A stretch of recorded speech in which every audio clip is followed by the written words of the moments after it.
record. All right, we're good. Welcome, Dr. Beth. We're so happy to have you here today Yay. with us. Yeah, thank you for having me. I'm excited. I'm really excited. Tuning in from Minneapolis. So we have a little tripod across the country happening. Awesome. So Yeah. we are huge on women's health, and we think there's just so much opportunity to educate and also heal in this area. And we know you are an expert when it comes to female health with hormones, weight loss, eating for our cycle, which is such an exciting and complex topic. I think to kick off, if you could possibly, maybe this is impossible, possibly put this all in a nutshell, what would you say is the number one reason that women really struggle with health and weight loss specifically? Ooh. Oh, yeah. This is in a nutshell, it's like the short, tiny version of it, why we struggle. Yep, I'm gonna just challenge you right from the start. Yeah, I'm gonna like start sweating. I'm gonna get really worked up here. It's because we've been trained like men. It's because we've been trained like men. It's because all of our basic education on nutrition and health and exercise and everything and training and all of it was based off of a male body. And we expect our own systems, which change every single week, to perform and execute everything and have results like a male body. And we're never educated fully on all the things that happen. And whenever we are educated, it's always a negative spin on it. Oh, you have cramps. Oh, you have PMS. Me. Right? Yeah. It's just, I'm gonna try not to swear, but like terrible, like crappy to be a female. Oh, go for it. Go for it. You know what I mean? Just like pain in the butt symptoms. Yeah. Yes. Yeah. Not, oh, hey, your hormones shift and change, and here's how you can work with that and actually, benefit from it. You have certain special things that happen in your system every month that a male doesn't have. And that's a good thing, not a bad thing. Yeah. Yeah. I think without that education, we end up working against our bodies so often and we just have no idea. Yes. And education is like, without that, how could you possibly work with it? And that's just the jumping off point. Yeah. Seriously. Yeah. The number one mistake I see women make is they weigh themselves every day or every week. Oh, gosh. And compare their body, right? When I speak, and I haven't done a lot of talks recently, right? Because I haven't gone anywhere in a year. But normally, I mean, I would speak like a couple times a week to different, venues around my area, and then I would travel to speak at least every other month. It's such a hot topic, and the number one thing that I would kick off with saying was always, do not weigh yourself every week and compare where you were last week. You are in a different body. You are in a different chemistry. Like everything is different. So when we talk about the shift and change that happens, it's not just, oh, my hormones are different. What are those hormones doing? It changes your digestive system. It changes your fluid level. And then like throughout the month, your blood volume changes, right? Like leading up to when you're having your period, your uterus doubles in size. It's literally twice the size and it has more fluid in it. So of course, if you're weighing yourself like right before you ovulate and you are say 150 pounds or something like that, and then you weigh yourself 2 weeks later and you're 154 pounds, you're thinking, crap, I'm going in the wrong direction. I'm doing the wrong thing. I have to cut my calories, work out more, And that's actually the absolute worst thing to do for your body at that point in your hormonal cycle, right? Yeah. To deplete it more, right? You're leading up to this huge hormonal shift and event, natural detoxification that happens with the cycle and everything else. And we end up freaking out and working against our system really, really harshly, which leads to more stress, more weight gain actually, or slowing down the metabolism versus realizing just wait another week. You're going to be another 5 pounds lighter.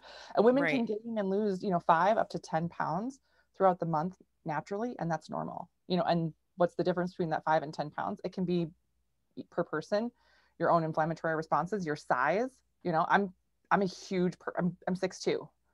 I'm enormous, so have a 10-pound weight shift just because I have that much more meat suit that I live in for somebody else who's 5'2" is not that uncommon, so just to hear that sometimes for women is like, oh my God, that makes sense. Oh, I'm not crazy. Okay. Yeah. Yeah. And then repeat that 100 times because the conditioning takes so much.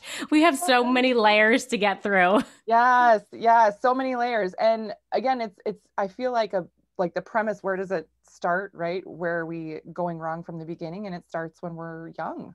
The messaging that we get when we're young, all of that stuff. I mean, and I work with a lot of women all over the world, and women are shamed even from being little. Like women will share things like, I remember being 8 years old and my mother yanking my dinner plate away because they didn't want me to eat too much, being poked in the belly by somebody in the family, telling them that they're tubby, you know, being 10, like you're a child, like your bones are still growing at this point. Like, what? Awful. Right? Yeah, it's crazy. Yeah.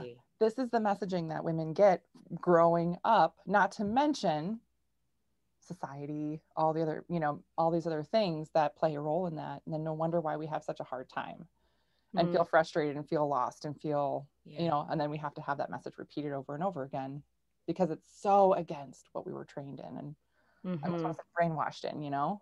Yeah. Yeah. And I heard you talk about this on a podcast. I think it was maybe today's actually episode, how we go to the mall and we go shopping and we put on clothes. And I know every woman out there can resonate with this. You're like, this doesn't fit. I feel awful. You leave the mall so upset, so discouraged. Can you share a little bit like why that's happening? I mean, obviously our bodies are changing, but like what's going on with the self-talk, so much negativity. Yeah. So we're trained to think like my body should fit the clothing. I should fit the clothing. And again, so personally, I'm again huge. I'm really, really tall. I was 6 foot when I was 12. So I had to shop in the men's department, like not even the boys, like the full on, like I wore men's pants as a 7th grader. Wow. I was not cool, by the way, in case you're wondering. Not a cool person, because that was it. And then as I grew older, and I remember like the first time I got a pair of Silvers, you know, jeans, they had them long enough. They had like a 37-inch inseam. And I was like, this is amazing, but they're $100, you know? I mean, and they were at least, you know, 20 years ago even. And it was like, so expensive. So I had like one pair of pants I could wear, you know? And it's just so frustrating to be in a position where you go to a dressing room, the lighting is terrible, right? The space is just awful. Terrible. The worst. And then you're putting on these clothes that if it might fit in the waist, but it doesn't fit in the thigh, or like you can't even get it over your thigh. And you're like, what the hell is wrong with me? Oh my gosh. And it's not you, the fashion industry, they take a fit model and then, and my younger sister's been in a model for, you know, 20 some years. So like they take a gal who's like a size 0 or a 1 and they fit her with the clothes. And then all they do is they make it bigger and bigger in certain areas and not in other areas and all these other things. But like your skeletal structure, your tissues, your muscles, your connective tissue can be placed differently on you versus somebody else. You know what I mean? Yeah. And if you have an odd body shape at all, like I do, you know, like from my dead waist to the floor is 4 feet. So you guys are like, not, it's just like, oh well, I'm so short. Right I'm on the other end. I'm so short. I am 5'2". So like, no, I'm like, oh man, give me some of your height. I'm just like, ooh. I'll give you a little bit of my femur, you know, but like, but so standing, I am taller than a lot of people. Sitting down, I am not. So this would happen all the time. Like I'd be out places or somewhere else and like sitting and I'm like normal height with everybody, but then we'd all stand up or something and I'm like towering over everybody. Oh my God, I didn't realize you're huge. And I'm thinking, yeah, because I have like T-Rex thighs. You can't tell. It's all in your legs. Yeah. Yeah. But you're right. Like it could be like your legs can be longer, your torso could be longer, shorter. And like, and I'm guilty of finding, you know, like my favorite dress. I'm like, oh, it fits perfectly. And then I buy it in like 3 colors. Because it's just like finally something that fits my body. Yeah, hold on for dear life. Yes. Yeah, I would say like I'm a pretty small person, but shopping for clothes, especially in a mall, like, oh God, it's just the worst thing. You would think in this like ring light era that dressing rooms would have incorporated some front lighting rather than the terrible overhead lighting. Anyways, I have really strong legs and a fairly small waist. So, you know, trying on jeans, any kind of pants is near impossible. And that's so easily, and I'm like, it has in the past cycled into that negative self-talk where it's like, why am I not good enough? Yeah. Like, why are we not blaming the clothing manufacturers? Yes. Yeah. Yeah. Who like, if you buy a size 6 in something, you can buy a size 6 in clothing. Have you seen posts like this where people say this is a size 6 and they hold up the pants next to each other? Yeah. And they're like up to 6 inches different in size, where you're like, what the hell is a size 6? Yeah, no regulation. No one knows. It's all. I've even noticed, like, I have found certain brands that fit really well. Yeah. And over the years, I have noticed the sizes have changed, even in that brand. Yeah. I'm like, I used to be this size. Now I'm this size. Like, what the heck? Yeah. Yeah. And it all comes down to the numbers literally don't mean anything. Yeah. It's all a shot in the wind or whatever, or, you know, and then people talk about things like, oh, well, what body shape is trendy? And I was like, trendy? Why is that a thing? Yeah. Like, oh, like gals are, again, because I grew up in the 80s.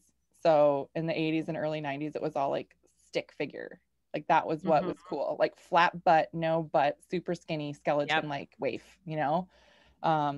And then came like the curvier, whatever, you know what I mean? Like, and it's like, oh, curvy is in and all these other things, and people are getting butt implants and all this stuff. And I'm like, that's exhausting. Like, how can I be a trendy body, right? Like, it's just, how do I morph? This is what my genetics are, you know? Like, well, you'll never be right. It'll never be the perfect mold ever. Yes. Yeah. Like, we're given one body, and sure, we can dial in certain things here and there or put on some muscle mass, but like in general, you're probably going to have relatively the same frame throughout your life. Yeah. Mm-hmm. And then things like stress, trauma, injuries, birth, all that stuff changes it. And you don't know what it's going to change to. And then you don't know it's going to go back or not. So exciting. Yeah. So do you have any advice for helping to heal this self-talk or detaching from numbers? Because we could talk about this all day long. Yes. How do we get through that thick skull of a brain? Yeah, it's still very hard. I mean, I literally will, if I have to go shopping for something and I'm by myself, I will break out in hives. I will get like a rat, like, because this is from like, I would literally I remember being in dressing rooms and not coming out when I was younger, just because it was so awful. Like I was in the men's department trying to shop for clothes as like a 13-year-old girl. It was awful. But I will literally, if I have to shop for something, I will break out in hives if I'm by myself. It's terrible. So getting in the right mindset before you go, understanding and doing research and being like, this is really stupid. The whole fashion industry is stupid. Yeah, it's stupid. I still got to go buy pants. Damn it. You know, okay. Like, I still have to wear clothing outside. Shoot. Yeah. Sort of important, you know? And then having somebody with you, I think, is a great way to do it. So I have my sister go shopping with me because I do the same thing. I'll be in a dressing room and I'll come out and I'll be like, gosh, you know, oh, it fits here, but it doesn't fit up here. God, my boobs just aren't big enough, you know? And she'll be like, or the dress is the wrong cut. It's not your boobs, it's the dress. And I'm like, oh, right. Yeah, don't be stupid. Yes. Like, you need that friend that's going to snap you out of it. Yeah. Every time to be like, yep, it's actually not you. The clothes are supposed to fit you. And that's why they have tailors. That's why they have, I mean, so often it's really underestimated you can get a moderately priced piece of clothing and just spend $8 getting it fit to you. Life-changing. You don't need to buy the most expensive designer, you know, outfit or skirt or dress or whatever and expect it to fit you or whatever. Buy something like regular priced and just get it tailored to you, and it changes everything. That's a great tip.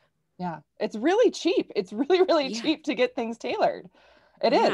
That's, and tailors and people who do sewing, such an important skill. They know exactly, if you find somebody good, I have somebody who's like 2 blocks from me where she's amazing. She just like little, you know, little measuring tape, boop, boop, boop, you know, and you come the next day and there you go. And it fits perfectly. Made for you. Yeah. So I'm going to need to go to a tailor probably next week. So this is kind of crazy. I'm in a wedding in a couple weeks and the bridesmaid dress, it is size 0, one size fits 0 to 14. stop it. What? Yeah. And I even messaged the person. I'm like, are you sure? And she's like, yes, it's 0 to 14. So I'm thinking, okay, how long is this dress going to be? So I'm 5'2". I'm sure I'm going to need to at least get it hemmed. Who knows what else I'm going to have to do to it. Is it like a wrap dress, like make your own adventure kind of thing? It is. It is. So I'm like, I guess I'll just wrap it around a couple times, but like the length, there's no way. It's going to be just dragging on the floor. So I'm going to definitely have to get that tailored. Longer than the brides. You should have like some cut off. You could make like a fancy bow or something with it. I don't know. Yes. Maybe a second dress. I don't. I mean, yeah. Dresses in one. This is a fashion opportunity, Renee. I think this is exciting. All right. Well, stay tuned. We'll see what happens. Yeah. I love it. So Dr. Beth, is there maybe a time of the month that we should be shopping? Is there like a better time that we feel better or less bloated? Yeah. So for most gals, and I'll just preface this with most gals, because a lot of gals that have hormonal issues, they only feel normal like 2 weeks out of the month. And sometimes those 2 weeks are like right when their period ends to when they ovulate. And for some gals, it's after they ovulate, just depending on if, you know, where their hormone levels are at. So only feeling normal 2 weeks out of the month. If you have to do shopping or acquire clothing or something, that's when you should do it. When you feel physically the best in your body, you know. There's other things too. I mean, again, before your period starts, like the week before, that's when, again, blood volume starts to increase, fluid levels start to increase. I mean, even like your breast tissue can increase. And like you get like, oh, my boobs are sore like 5 days before I get my period. Yeah, because there's more fluid there. That's what progesterone does. So if you're trying to find a bra or something, or you go get fit for a bra even, which is also really helpful because like if you've never been fit for a bra properly, it's like life-changing, by the way. Totally. But don't go then when your boobs are a little bit bigger than they normally are, because then 2 weeks later you're going to be like, oh, yeah, what happened? Right. Yeah, what happened? Where'd they go? Where'd they go? They shrunk. Yeah. Yeah. Well, that's interesting. You say like most women feel normal 2 weeks out of the month. I mean, actually, I remember a friend of mine years ago, she said she had PMS, whatever symptoms, 3 weeks out of 4 weeks. Like she only felt good 1 week out of the month. Yeah. Yeah. Wow. Like, that's awful. Yeah. So you said most women, it's 2 weeks they feel. Yeah. If a lot of women have hormonal issues, right, then it's like a couple of weeks. For some women, even if it's like, oh, I only have minor issues or it's only 1 week for me. Okay. I mean, it's normal to feel a shift in your body, but it shouldn't hold you back from anything, or it shouldn't interfere with your regular everyday life where you feel like, gosh, I can't, you know, work out, or I can't whatever, or I'm really sleeping terribly or something. When it's disruptive to your life, then it's a really big problem. Yeah. Yeah. But I know you say this a lot. The symptoms seem so normal, but they're not. You know, common doesn't mean normal. So when we're talking about cycle syncing, what would you say is the upper limit of, we really need to make some changes here? So 2 weeks out of the month, you're feeling good. I would say that's common, not normal. And it probably is normal to have reduced energy, you know, the week before your cycle, into your cycle, when our hormone levels are totally tanking. A little bit normal, but like, what is the upper limit where we need to go, okay, we have to make some changes here? Yes.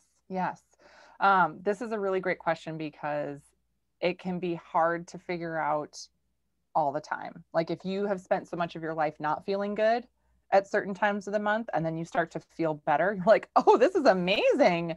Oh, I'm actually sleeping at night, or I'm not having all these night sweats or something weird. Oh, this is great. But that still doesn't mean that you're functioning at a high enough level where it's, how do I want to say, not that there's not something wrong, you know, or something to still be addressed. So right. Maybe we've hit baseline, but we're not. Yes. It's not ideal or optimal. Yeah. Yes. That's the perfect way to phrase it, is that so often we're, you know, functioning below baseline, and then even just getting to baseline is like, okay, that's like the bare minimum. And then, but there's more to improve on top of that, more to improve in terms of function. So it's really hard to tell for a lot of women. But just while you continue to work on it, realizing I feel better and better and better, I'm able to navigate these things better. And then sometimes it takes a stressful event of some kind, or where you would normally say, oh my gosh, normally my period would be really bad and it's not, I guess I'm doing really good. Yeah. Mm-hmm. Yeah, those qualitative factors, because we started talking about weight loss and numbers and how numbers are always like the primary marker here when there's so much more that we can gauge health off of.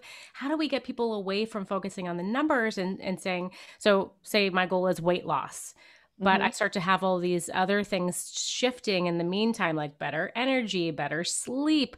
How do we, like, I struggle with this with clients. It's like, how can you celebrate those wins when you're just so focused on the numbers? Yes. Like, all these things are happening, but I'm not changing. It's like, oh my gosh, yeah, you are.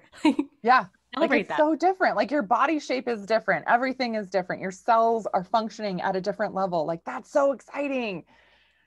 But if the scale still doesn't say this magic number, it's it not is working. Yeah, it's not working. Or realizing, okay, I have to weigh myself on day 10 of my cycle and then compare it to day 10 last month and then day 10 the month before, which means you just need that much more time to collect the information and the data on your own body. So realizing that they just have to wait and kind of keep going through it is part of it. But there's a big piece of that that's a big mind-body disconnect. We disconnect so much from how we're actually feeling versus the number, right? Because how many diets have women go through? And I know you guys probably experience this a ton with women. How many diets have women gone through where they push themselves to feel like crap just to have a number appear on the scale, right? Yeah. I mean, we used to do it in college all the time. We used to like not eat and all this stuff just to be like, I want to lose 3 pounds before we go out on Friday. Yeah. Yeah, or like getting ready for a photo shoot, so you totally dehydrate yourself on like half the water 3 days before, and one day before it's one thing. It's like, holy shit. Yeah. Stress and trauma. Yes, all the trauma. So that's what gets seeded in the brain in terms of I have to, in order to be successful, I have to suffer. Like I have to feel like garbage. And then when the number says something, then that's a win. We have totally trained our brain and body in the complete wrong direction. So when we actually start to feel good, that doesn't trigger success for us. It triggers failure. So it's becoming aware of it is the first thing. And then just being like calling women out on it and be like, you're doing it right now. Like you just listed off all these 10 things that are amazing with your body. And we're so excited about that, but it's still not good enough for you because you're letting one number dictate your health. And that number doesn't actually directly correlate to your actual health right now. Yeah.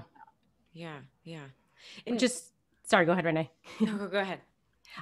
With the numbers, like as biohackers, we're all into data and quantification, which is great for recovery metrics and understanding our cycle and reading lab tests. But at the end of the day, that number on the scale is like basically irrelevant. Yeah. In the scheme of things. Yeah. Yeah. It's like the one data point that we shouldn't be focusing on. Yeah. Well, we have so many other things to look at. Yes. Well, and what's crazy is that for women, there's no other are you tracking your basal body temperature? Is that moving regularly? That is a measurement to really go off and to say, oh my gosh, you're being successful. Look at your amazing basal body pattern. Woo! Yeah. No one does that. I know. More women should do that. Yes. So I find a lot of women, they don't track their cycle at all. Like they have no idea what day or week or phase they're in. So for women that are new to that, how do you get them started? Do you start with body temperature? So a lot of times it's if they have no idea, they have to look and see. Like sometimes I have women take ovulation tests or things like that. It's just, we kind of look at whatever to get started. But once they start, then it's getting that regular information. But again, these are things that we're not told. We're not told to track our basal body temperature or cervical mucus or any of these other things to say, hey, is my body ovulating when it should be? Are things on track? And if it's off, can I understand why it's off and still do things enough to support my system to keep it on a regular pattern?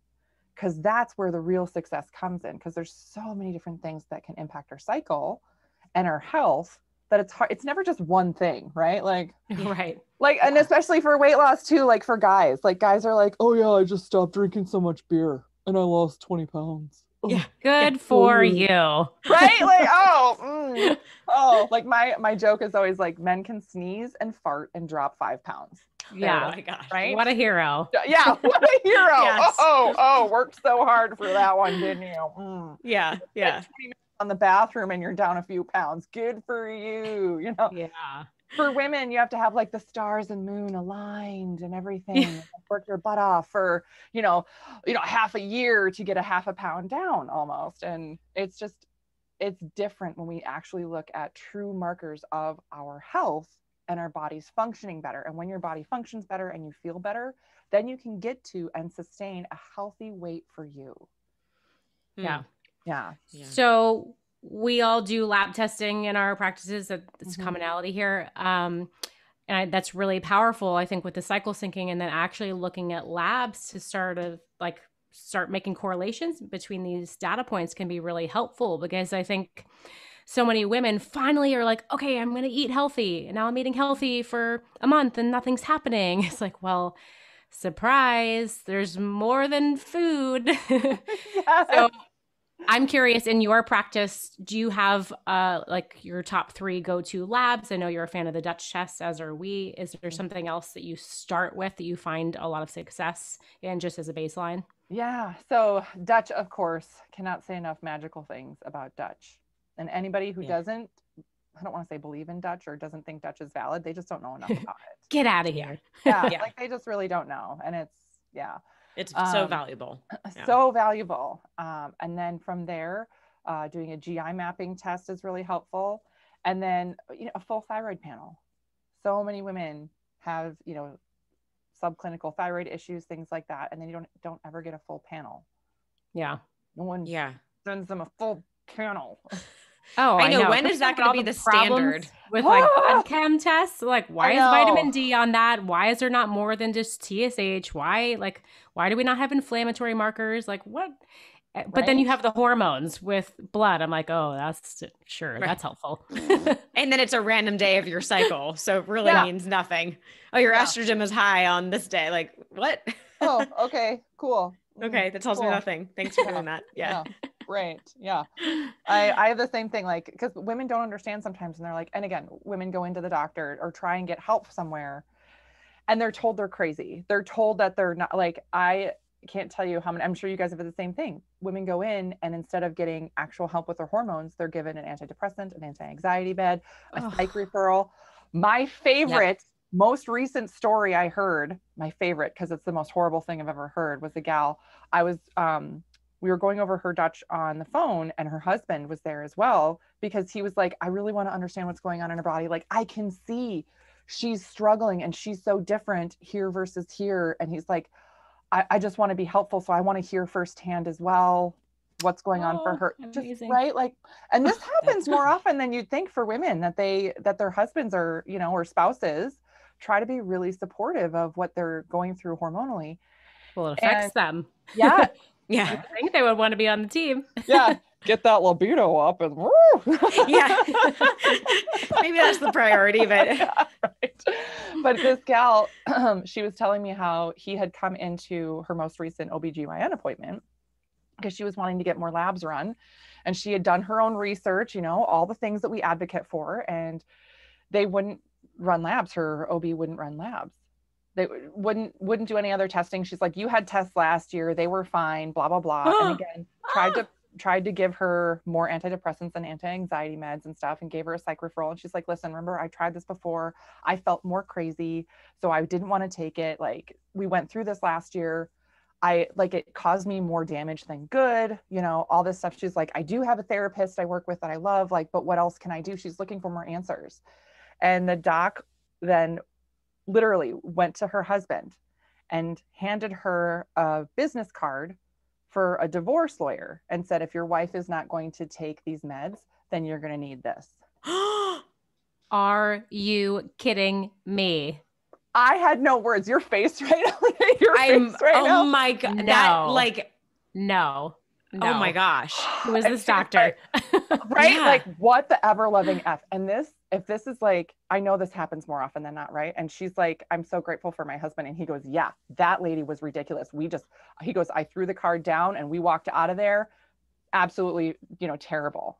And I was how do they have a medical license with that kind of practice? What the crap? Like, this is how women are treated, right? Because the tiny amount of tools that they have for testing, the tiny toolkit that they have, they can't find whatever's wrong. Are you kidding? There's so much more that's unknown about the female body because it's not studied properly. I'm going to start sweating. Yeah. We do. We need so much more research. There's nothing wrong with you. You're just nuts. Do you know how many years that has been the case for women, right? Like, so many years women have been told that they're crazy. That's why it's called a hysterectomy. Because of the hysteria. Yeah, get rid of it. Oh, right. Yeah. Yeah. Actually, I had a female client who came to me and she was on the verge of getting a divorce. Her and her husband were separated. Yeah. Trying to work things out. Did Dutch, did GI map, changed her diet, got her back on track. She's thriving now. And their marriage is better than it ever has been before. Yeah. And it was all because she didn't feel well. She was exhausted. She was in pain. She had no libido. Mm-hmm. Yeah. I mean, that whole thing, the whole connection with women, the libido piece too, is you don't feel like yourself. When women are like, I still love my husband, but the poor guy. I've had women tell me that they're like, yeah, I'm okay if he goes off, and has something on the side because I love him and he's such a great husband, but I just can't give him what he needs there because I don't feel it. And I'm like, oh my God. Oh, yeah. Gosh. And I mean, a low libido is a sign that something is off. Yes. Right? Yes. Like we should have that drive. Yeah. I mean, not every single day, but it should be present throughout the month. Yes. Men, when us women are ovulating, that is a good time. Yes. So if you can tune into your spouse's cycle, you will be much happier. It's a good day. Yeah, that's a great gift. I'm going to give you a calendar of my cycle. Yes, leave me alone these days, and these days will be date night. Yeah. So speaking of a signal that your body is giving, our body gives us so many signals all the time, especially when we're under chronic stress. How do we start to weed through these? And when it comes to something like fat loss, when I would say that's hand in hand with being focused on the numbers. So many women are just focused on the fat loss. Like there's just tension in their body. They're so fixated on it. Yes. What do we do there? Where do we start?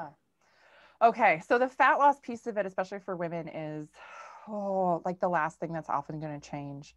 And so many women are deficient in the right amount of protein for their body to support their lean muscle tissue that they actually can't get to and stay in a fat burning point long enough for it to even have a regular result for them.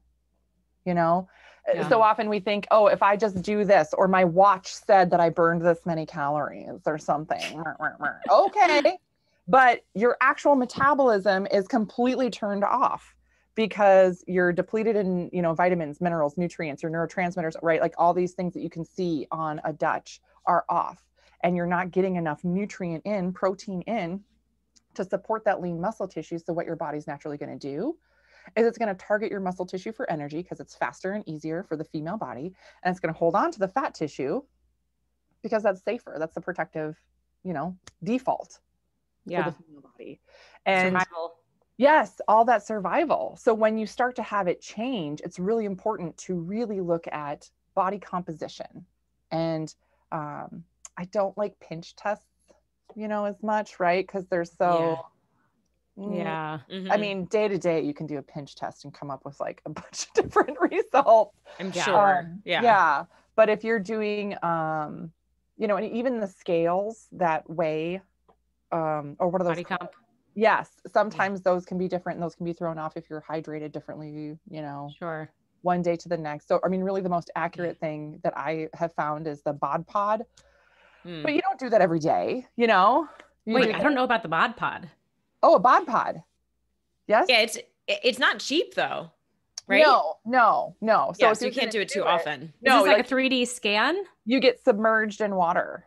Oh, yeah. And certain gyms will do it. So if somebody's going to do that, I say do it every 3 months, 3 to 6 months or so. That way you get some actual, like, this is real hard data. You can't fudge this. It's not you. It's not objective at all. It's completely subjective, you know. It is actual factual data to go off of. It just takes that much time in between of you being consistent to really get those numbers, which can be the hardest part. So other than that, looking at fat tissue change is inches, and then pictures. I think pictures, right? Like the photos, like you can see changes in somebody's face, or, you know, to be like, oh my gosh, your belly used to be out in front of your boobs and now it's behind your boobs. Like, yeah, you still have a belly, but it's way different. Like, we're on our way. And then in between seeing, okay, yep, your body composition changed. You have gained, you know, 6 pounds of muscle and lost 7 pounds of fat. That's a big deal, even though it's a net change of 1 pound. That's a completely different body that metabolically, now you're actually burning more energy on a day-to-day basis, and your system can. So yeah, that's a great point. So much under the surface we wouldn't see without testing. Yeah. Yes. Yeah. And again, like you said, the correct testing for women, it's just. Yeah. But hopefully there's a movement to improve that. I know. Right. I think it's going to be a grassroots movement, only from women getting really frustrated from going in to the doc enough. We're gonna hand out Dutch tests on the corner. Yes. Right. Free Dutch for all. Yes. Maybe that'll be a standard in like 2030 or something. I don't know. Hopefully. Yeah. So I mean, there are so many changes throughout our cycle. Like what are your top tips for eating for our cycle? Like what should we be changing throughout the month? Ooh, yes. Good question. So the main thing that I teach for women on the Eat for Your Cycle is really based off of Eastern medicine, because I'm also trained in acupuncture and Eastern medicine and Chinese medicine. Awesome. So I talk about eating warming and cooling foods for your cycle. Ooh. So when it matches with your basal body temperature. So, you know, day 1 of your period, you know, day 1 through 14-ish, basal body temperature is lower. It should be lower and sustained at a lower temperature. You match that with cooling foods, cooling toned foods. And again, this is like, if you Google this, some different things will pop up and you're like, that sounds weird. Yes, it's Eastern medicine based, you know, Ayurveda, things like that. So looking at chicken, turkey, fish, those are cooling, you know, proteins. Anything plant-based, very cooling, plant-based proteins as well. Raw fruits and vegetables, right? Very, very cooling overall. Seasonings like rosemary, thyme, dill, you know, using mint. I use like peppermint in my water, cooling overall. That's going to help maintain cooling, you know, estrogen phase for your system. It's like seed cycling, but extended through all the foods that you're eating. And then after you ovulate, you know, your basal body temperature spikes, rises, and it should stay higher the rest of the month, which is where a lot of women have big issues keeping that sustained higher temperature. You switch over to warming foods. So like beef, bacon, you know, red meats, you know, if you get venison or something like that. I live in Minnesota. Again, there's everybody. There's a lot of venison around here. People who don't live in the Midwest, they're like, venison, isn't that deer? I'm like, yeah. They're like, how do you get that? I was like, out in the yard. Go out back. But other you're talking about denser proteins, more purine-rich proteins. Yes, yeah. More like cooked. Yep, cooked fruits and vegetables, things like that. You're breaking down the fibrous component of everything, because again, your digestive system is slower at this point. Recovery is harder because it's harder to upload as many nutrients from the food that you're eating, because everything's kind of slower. And, you know, spicier things, peppers, hot sauce, all that stuff. That is a really fantastic to keep that body temperature higher. And think about, you're like, oh, I could do that. I could eat cooler and then warmer foods. Yeah, that, and work with the temperature shift of your body. It's different though, again, to think about, because sometimes women are thinking, well, if it's lower and higher, wouldn't I want to even it out and do the opposite? Right. I want to correct it. No. You want to lean into that shift and help the body function, right? Let those hormones do what they're supposed to do and help pick up that digestive system, which things like ginger, cinnamon, right? Spicy foods help increase your digestion, especially during that progesterone phase. It actually works with how your physiology works at that time too. So that makes sense. The same as seed cycling, supporting the rise and fall of estrogen, rise and fall of progesterone. Yeah, exactly. So do you follow the Ayurvedic body types at all? Like the Pitta, Vata?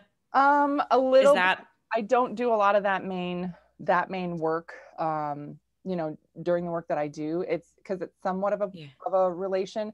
A lot of the body type though is based on what you physically look like. And a lot of women relate to that where they are right now, but where they're at right now, so hormonally is off, that their physical body doesn't actually match with what their true body is. Do you know what I mean? Yeah. So you don't know. Yeah.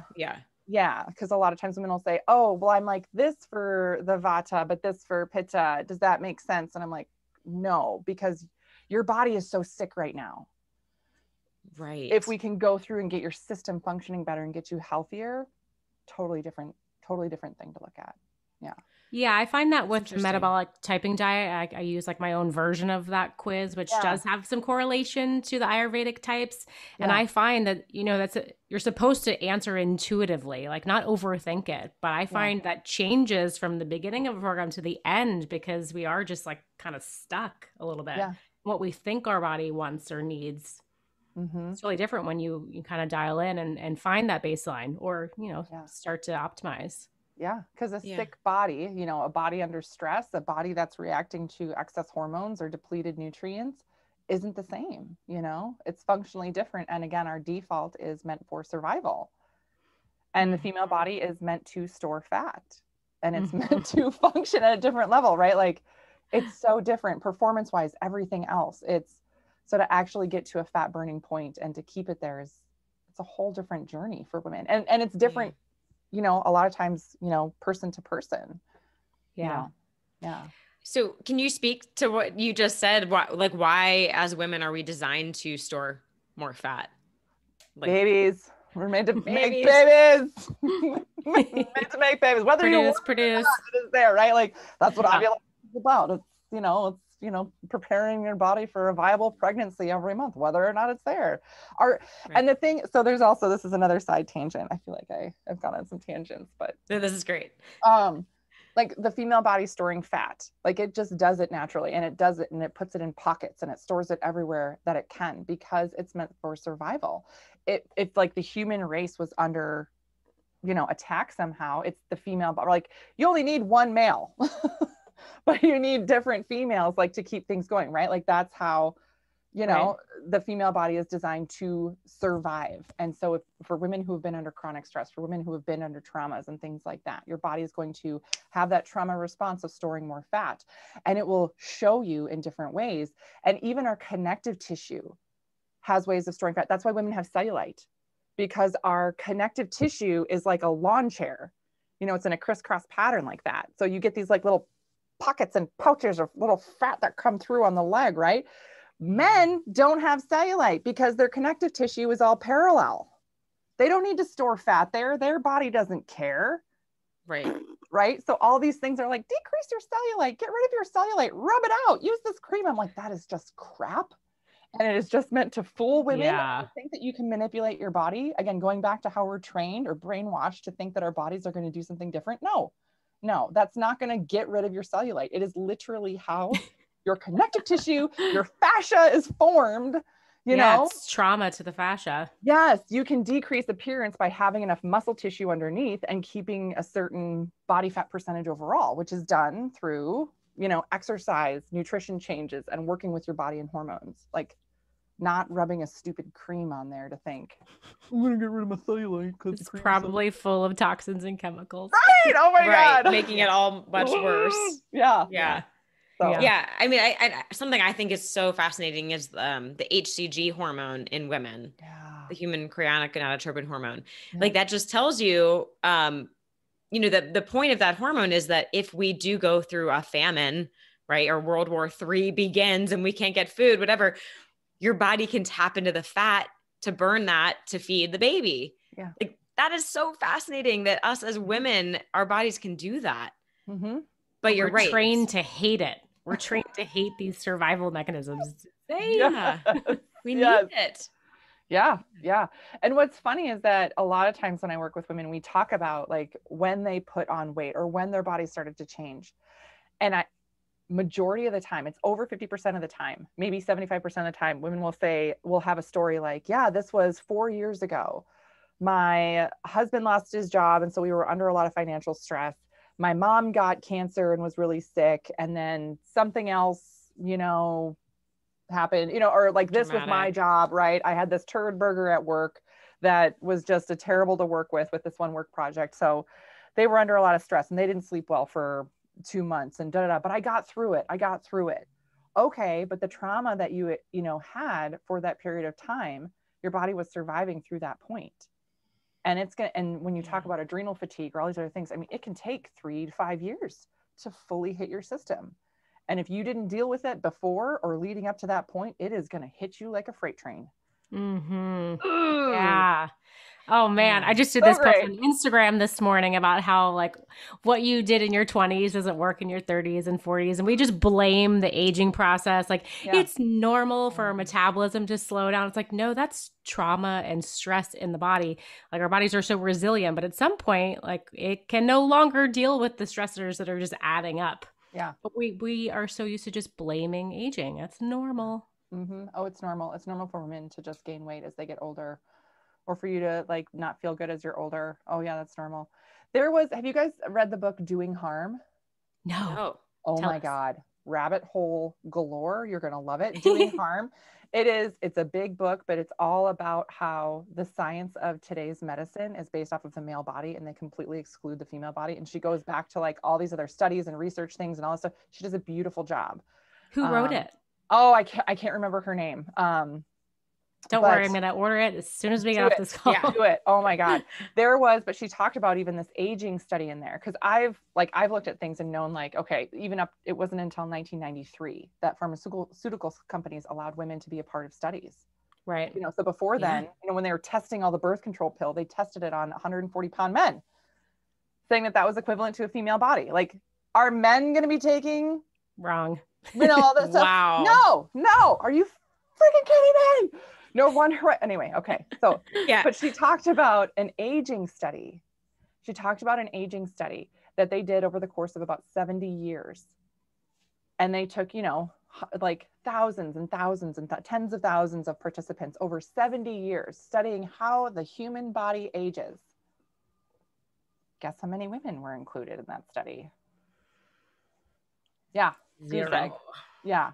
Like, so we're just looking at half the population of aging. Cool. Yeah. Mm-hmm. Great. That's crazy. Oh gosh, what was the motivation behind that? Like, didn't they want to actually get some answers? No. Like what the heck?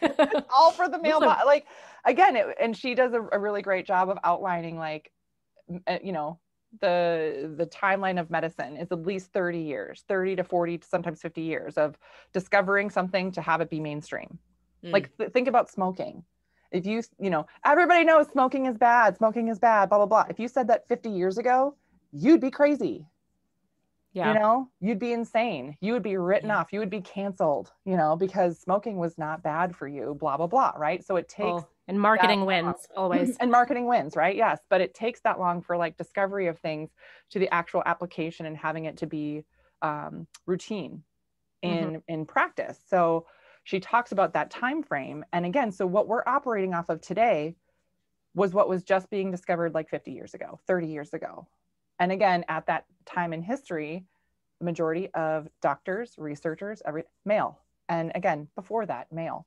So you have all this data, hundreds of years of data that is collected on men, by men, for men, because that's all men, you know what I mean? Like, oh, I'm going to do a study. Well, I'm a dude, so that's what we're going to do. Yeah. Yeah. Well, I mean, I hear, I don't know if I don't want to bring up this topic, but I would say there's a science experiment going on in humans now in 2021, something that's happening. We have no long-term research, right? And people are like, but the government says it's safe. But the government said cigarettes were safe 50 years ago. They said lead in paint and gasoline was fine. Yeah. Like, do we want to talk about like thalidomide? Do we want to talk about, you know? All the things that we were told were safe. We need long-term research. I know, right? Like, green light. Cool. Like, prove it. Prove it. Yeah. Yeah. Prove it. You know, and then I think, and another topic where we need more research is fasting.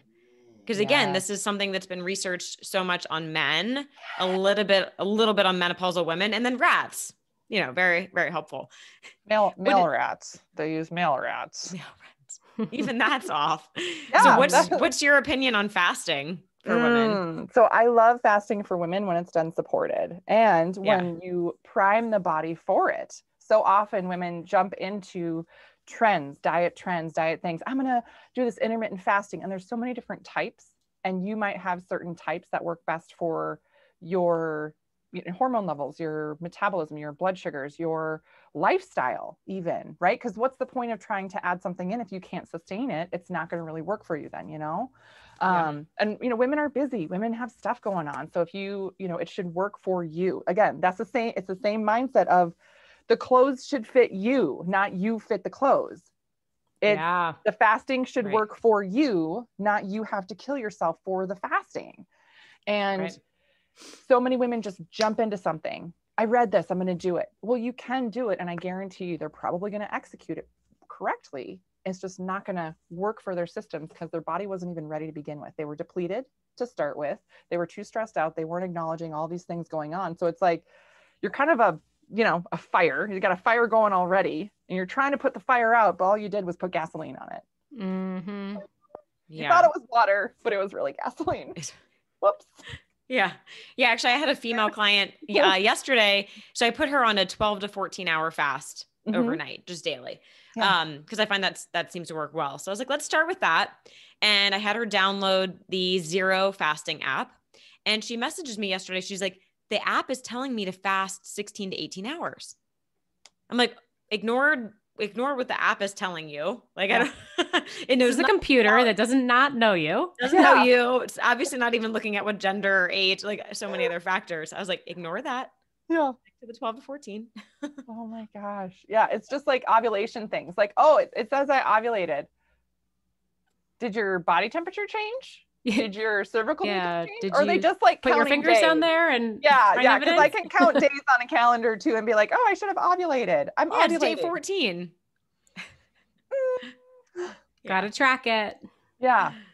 That's why it's so important to know and understand. And again, with all that, like when you mentioned the science experiment of things, right? Women's bodies can shift and change from so many things. Right? Like just over the past year of cumulative stress that we have been under, that can throw off your cycle. And then you throw in other, what's the word? Bioagents. Okay. Other bioagents that are present in the body that you are unaware of like if your system hasn't had experience with it before, it can perceive it like a trauma. It can perceive it as a toxin that it then has to deal with. So your body will do whatever protective mechanism it needs to do to protect you. And if that's delaying ovulation or not ovulating or trying to detox heavily something, so women will get really heavy periods or big clots or bleed for a really long time because that's getting your period as a way to detox. And that's what your system's trying to do. So super fun. So what's the big advice? If there's a takeaway here from stress from 2020 that's continuing into 2021 and now these bioagents, like what is there something that you find really moves the needle across the board? Obviously there's personalization, but yes. Yeah. It's really like if somebody has not done any hormone or cycle work so far, they have to start tracking something and know and expect that the data is going to be messed up. Know that your basal body temperature might be all over the place right now. Know that, the scale might be all over the place or your measurements might be all over the place. But once you start tracking data, you have to get at least 6 months of information to really see what's happening, and then get your hormones tested right now, see where you're at to try and correct that. Because if you're not moving forward with it, if you're not helping your body keep up with, again, people say, your body's supposed to detox naturally. You don't need to detox. Well, okay. Yeah, that's what your liver's for. Yeah, that's right. Yeah, your liver detoxes. Okay. Do you know how many women have like non-alcoholic fatty liver disease, or their livers aren't functioning, or they're trying to fast incorrectly, so they're depleted in glucose, so their body can't even detox because your liver is not doing it, and it's just targeting your muscle tissue for energy. So all it does is it takes all those toxins and it throws it in a fat cell, And it says, we're going to keep you safe and we're going to hold on to you forever and just keep you locked in a fat shell and tuck you away. And then that fat cell becomes estrogenic and produces its own estrogen, which throws off your hormones more. Oh man, it's a vicious cycle. It's a vicious cycle. Yeah. So for women that say, I have tried everything for weight loss. I've tried everything. Nothing works. Do they start with? Then they haven't tried their hormones. You know what I mean? Like that's the biggest thing. Is like, I've tried everything. Okay. You've tried everything for a male body. Great. You're not a male, right? Like if, you know, okay, if you have estrogen, even if you're in perimenopause or menopause, you know, address your hormones, address your stress levels. That starts you on the right path. And again, it doesn't happen overnight. Big changes that happen quickly are not healthy, right? My friend lost 20 pounds in a month. What is wrong with her? Like, is she okay? Is she okay? I know. Yeah. Like, oh my God. That's going to backfire real quick. Yeah. Yes. Like there's some women who get really disappointed. Oh, I only lost 3 pounds this month. That's perfect. That's perfect. Yeah. You're right on track. Yeah. Like, how is that bad? That's not bad. What else changed? You know, like we were talking about earlier, the energy, are your measurements different? Like, does your body contour look different? Right. Well, yeah, I can see like my leg muscles popping out. Awesome. Like things are moving. Yeah. You know? There's always other markers, other qualitative wins we have to look at. And even, you know, women that do take that extra step and do the lab testing, and then, you know, there's lifestyle changes, maybe some supplements. Yeah. I find that patience is still a really big challenge because they're like, I'm showing up, I'm doing all the things. I did the testing. Like, I know I have my data. Why isn't it changing? Like when your body has been under stress for that long, when you've had that trauma since what you said earlier, like from 10 years old, it takes so much time. How do we cultivate patience? Yeah. It's so, you know, a 12-week window, you know, 3 months, 90 days about, that is a hormonal phase. Like that's a full hormonal phase from like egg production, everything else, right? So anything less than that, I mean, if you make healthy changes, great, but for it to have a hormonal impact, you have to do something like that for at least 12 weeks. And if you have hormonal issues, right? Things like that, then you have to double it or triple it. So I always tell women like, it's not about, you know, what's happening right now. What you do today for your body and hormones is actually going to have a full impact 12 weeks from now.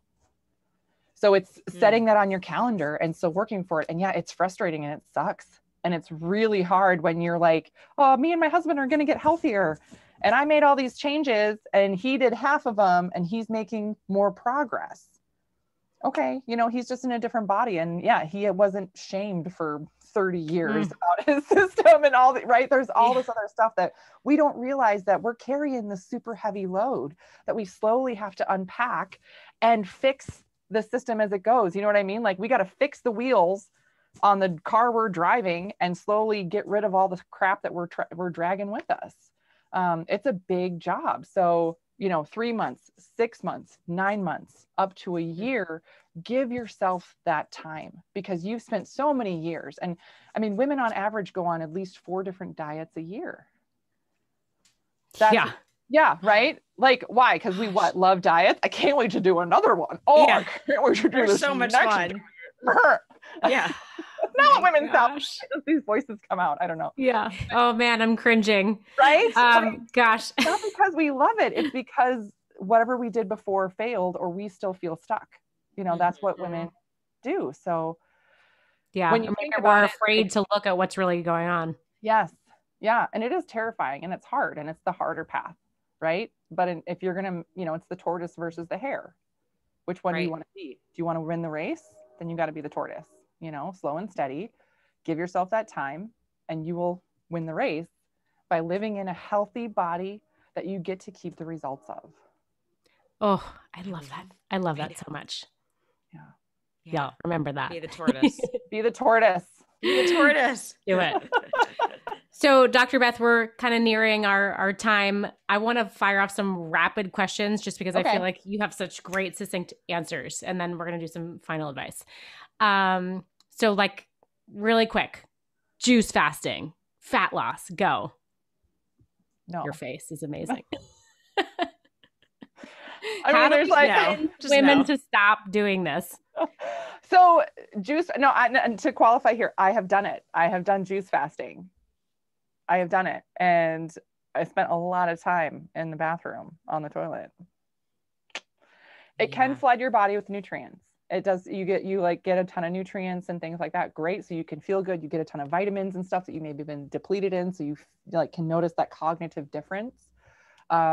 But if you do it for too long, again, without proteins and things like that, enough to sustain your muscle tissue, your body will start to eat the muscle tissue and you will start to get fatigued. It's going to mess up your sleep. It's going to screw with your cortisol levels and your hormone levels, your estrogens, progesterones, things like that beyond that. So for actual fat loss, it's not a thing for women. That's not how the female body works and functions, unless you really want to lose your half your muscle tissue too, which for women, it's harder to build and maintain muscle tissue. It really, really is. So, Perfect. So no, that was made for the male body, but yeah. Great answer. If you want to do juicing, cool. Like you can juice and get some every day. But don't take away the building blocks. Yeah. Great point. I love it. Okay. Next quick question. Dairy. It's the big debate. Is it good for us? Is it not? It's probably personal. How do we know? Oh, yeah. This is so hard. It really, really is. So it depends on the source. It really does. No, I grew up on a dairy goat farm. So I was raised on goat milk. And goat milk proteins are a lot smaller than cow milk proteins and things like that. So it's easily digested, absorbed, all that stuff. So it depends on what your issue with dairy is. If you're getting crappy dairy, you're going to have a lot of issues overall and mucus production, all that stuff.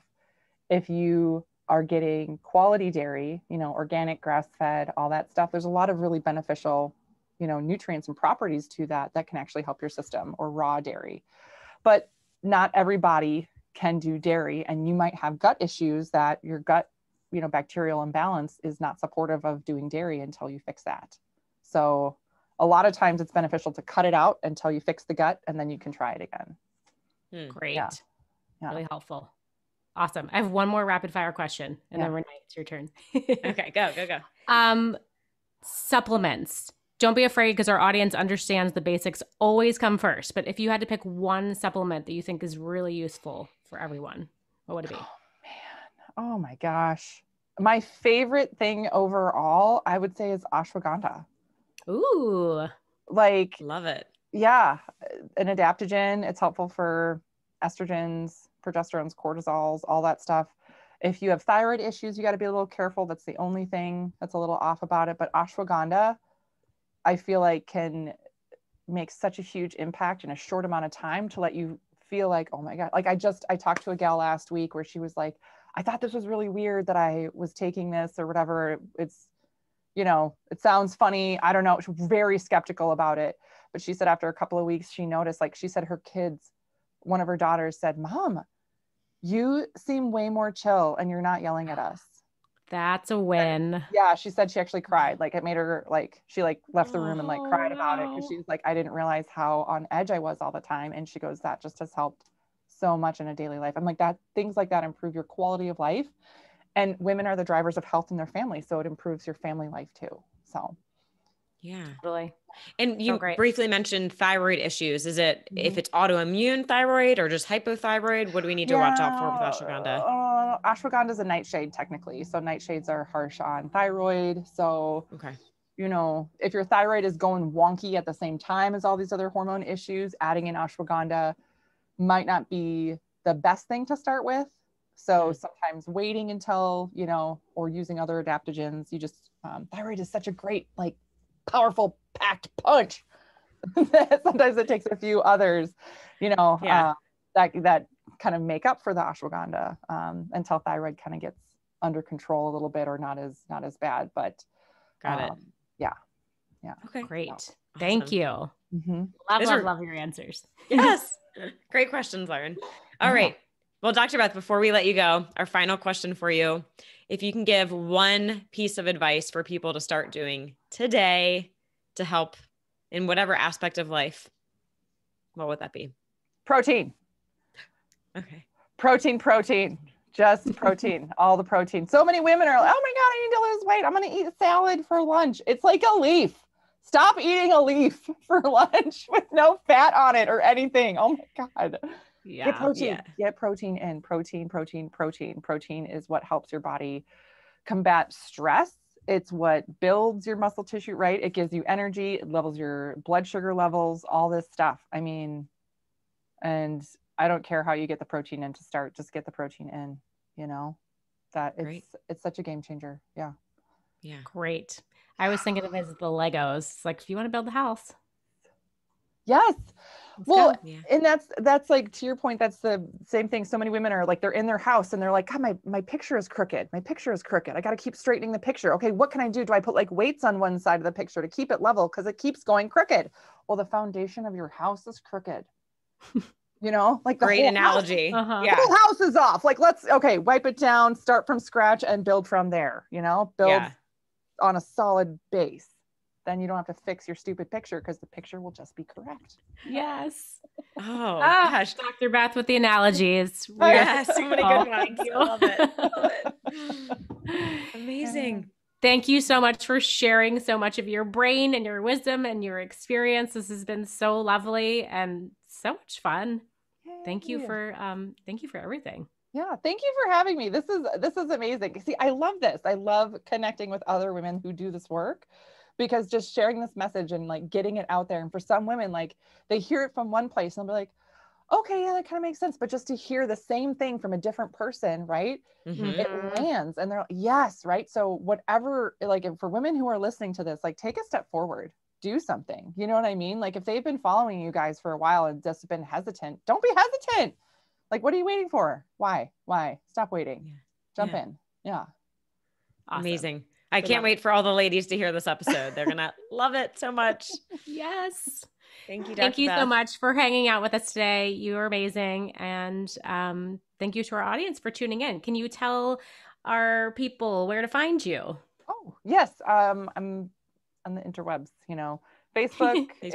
Instagram, my website, YouTube is all Dr. Beth Westie. And then I have a book called The Female Fat Solution and one called The Female Menopause Solution. So talking about female health and fat loss for women.